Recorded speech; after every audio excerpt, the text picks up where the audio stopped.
Just want to say firstly, I mean, it's unbelievable to see how many people turn out time and time again to support the people of Palestine.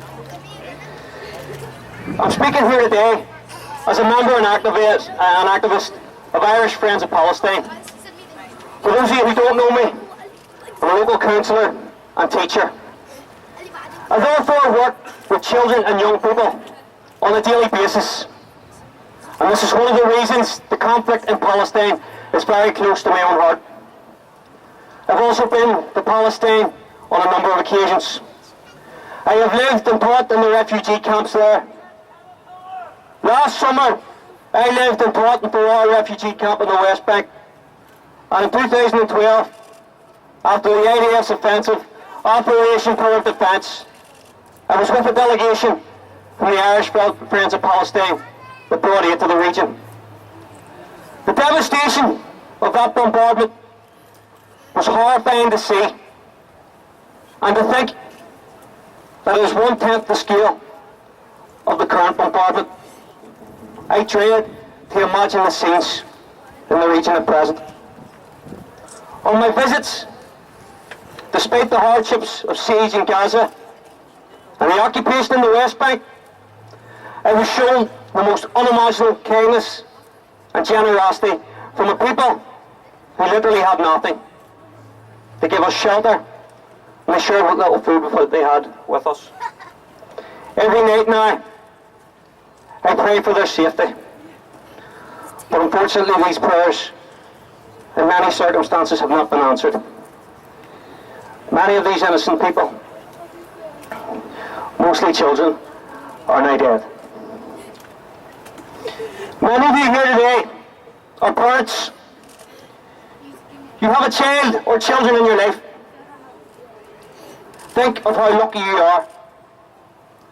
Look at that child and imagine what that child means to you. What you would do for that child.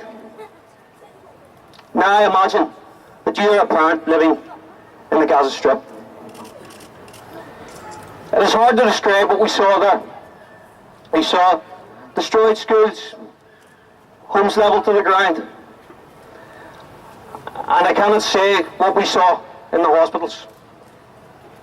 We visited the home of one family, the Daloon family, where 14 members of that family were wiped out in a single airstrike. There is no war here.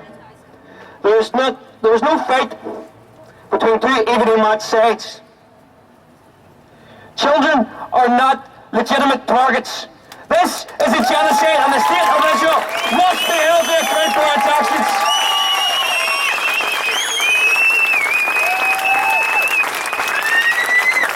Unfortunately, us, the people, and I see many people here of different political persuasions, different religions, different nationalities, different faiths. Unfortunately, we can't rely on our governments. The Irish and British people certainly can't rely on their governments to do this. Despite the outrage shown on the streets, both governments' foreign ministers to the UN abstained from voting on a motion calling on the state of Israel to be investigated and held to account for war crimes committed. The governments of Enda Kenny and David Cameron do not represent the views of the Irish or the British people. It is up to the people to send that message ourselves.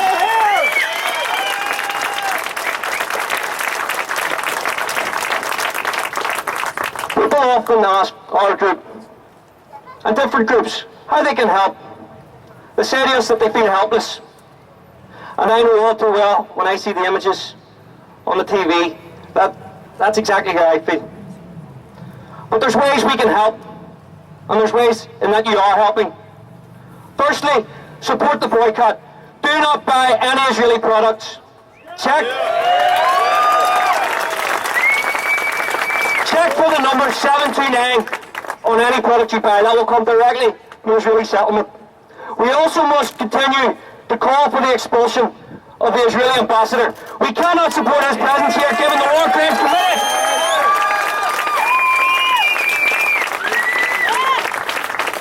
There's many other things being organised, and I know different groups have organised different things.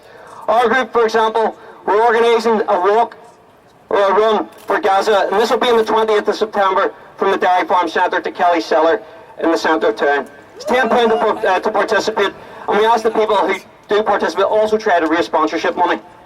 We're also participating, and we'll have runners in the Belfast City Hall Marathon. That's on the 14th of September. And you can enter that yourself, and you can join the floor group in doing it. And again, we ask the people support us in joining to raise money for Gaza. There have been various numbers of bucket collections and things like that that we've done and other groups have done, and that's to raise money for charities like Irish Medical Aid of Palestine that will go directly to helping these people.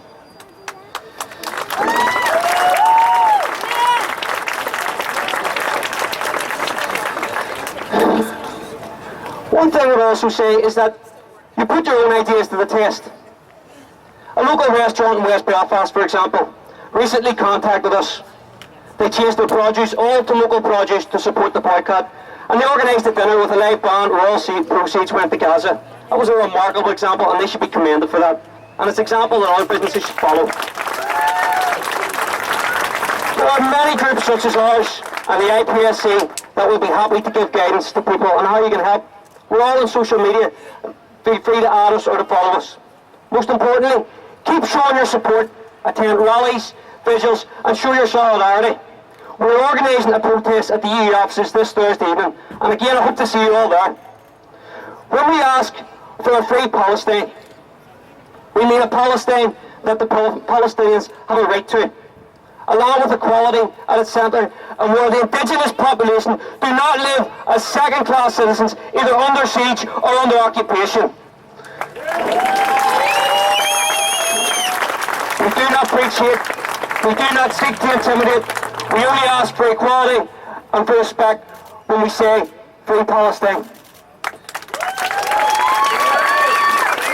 The last thing I want to say, folks, is that for those of us who have been involved in this for many years, this is the third bombardment on the Gaza Strip within 6 years.